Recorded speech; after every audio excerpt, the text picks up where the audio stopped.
And this is Supervisor Richard Forster with a report from our board meeting of the supervisors on Tuesday, January 8th. And starting off the meeting, we had something unusual, an 8:15 public hearing, and this is all instigated by the Regional Council of Rural Counties and their home buyers program. This has been routine every year for the last 20 years. Every 3 years, TEFRA, which is a federal act, requires that this program be affirmed every 3 years by the state approval and by the member approvals. Amador County is one of the members, along with the other 30 counties of RCRC, as well as associate members. Because I'm the chairman of the CHF Homebuyers Program, it came to Amador County for approval. You know, don't want to say any questions is not a bad question. That's the way to phrase it.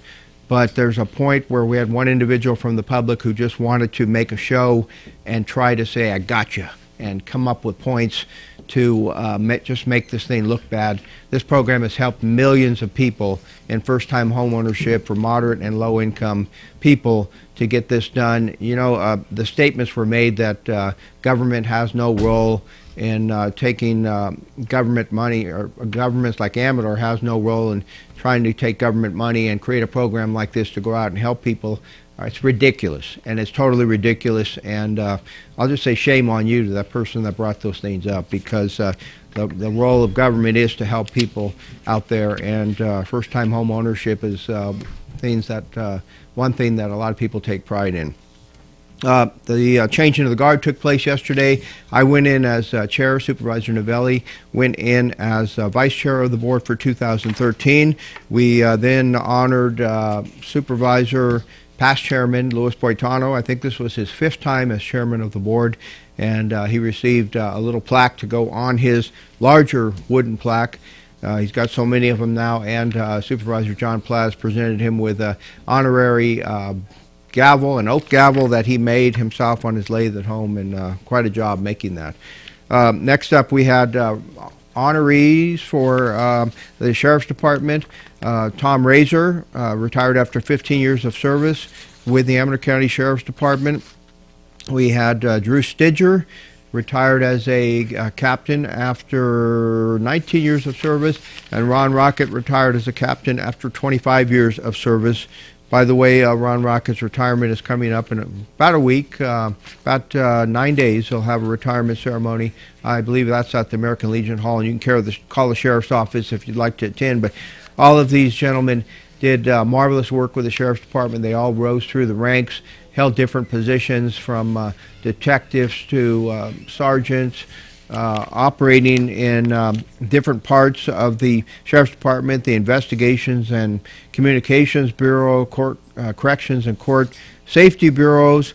We had the Amador County Sheriff's Office Cops team that Tom Razor was a part of, as well as field training officer, SWAT operator, and detective.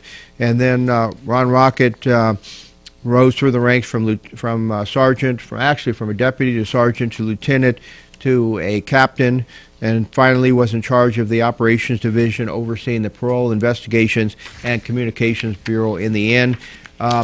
You know, it's hard to lose good people and people with this much senior experience, but as Martin Ryan, our sheriff, indicated, these people help train the people that will follow them in those positions, and he is confident that their positions will be filled by people with good backgrounds. Next up, we have the Amador County Transportation Commission. This is a big issue that I will not be able to elaborate on too much today, but basically Caltrans District 3 is trying to relinquish property along Highway 16 from about Grant Line Road all the way into Watt Avenue to the city of Rancho Cordova and the city and county of Sacramento.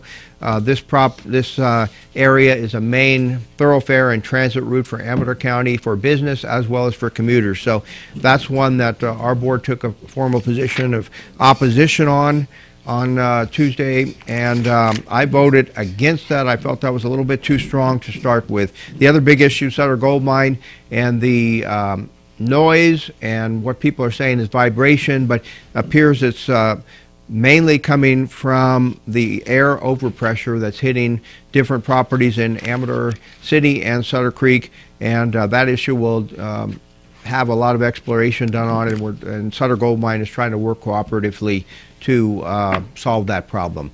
That's all the time I have today. 223-6470 if you have any questions, and we're going to a break now. You're watching Amador County's local television network, TSPN.